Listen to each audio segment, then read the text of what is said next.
بسم اللہ الرحمن الرحیم۔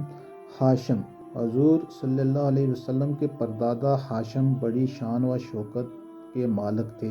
ان کا اصلی نام عمرو تھا۔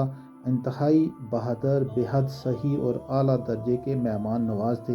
ایک سال عرب میں بہت سخت قحط پڑ گیا اور لوگ دانے دانے کو محتاج ہو گئے، تو یہ ملک شام سے خشک روٹیاں خرید کر حج کے دنوں میں مکہ پہنچے اور روٹیوں کا چورا کر کے اونٹ کے گوشت کے شوربے میں شرید بنا کر تمام حاجیوں کو خوب پیٹ بھر کر کھلایا۔ اس دن سے لوگ ان کو ہاشم یعنی روٹیوں کا چورا کرنے والا کہنے لگے، کیونکہ یہ عبد مناف کے سب لڑکوں میں بڑے اور باصلاحیت تھے۔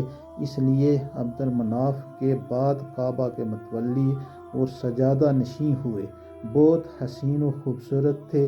جب سن شعور کو پہنچے تو ان کی شادی مدینہ میں قبیلہ خزرج کے ایک سردار عمرو کی صاحبزادی سے ہوئی، جن کا نام سلمہ تھا، اور ان کے صاحبزادے عبد المطلب مدینہ ہی میں پیدا ہوئے۔ کیونکہ ہاشم 25 سال کی عمر پا کر ملک شام کے راستہ میں بمقام غزہ انتقال کر گئے، اس لیے عبد المطلب مدینہ ہی میں اپنے نانا کے گھر پلے بڑھے، اور جب 7 یا 8 سال کے ہو گئے تو مکہ آ کر اپنے خاندان والوں کے ساتھ رہنے لگے۔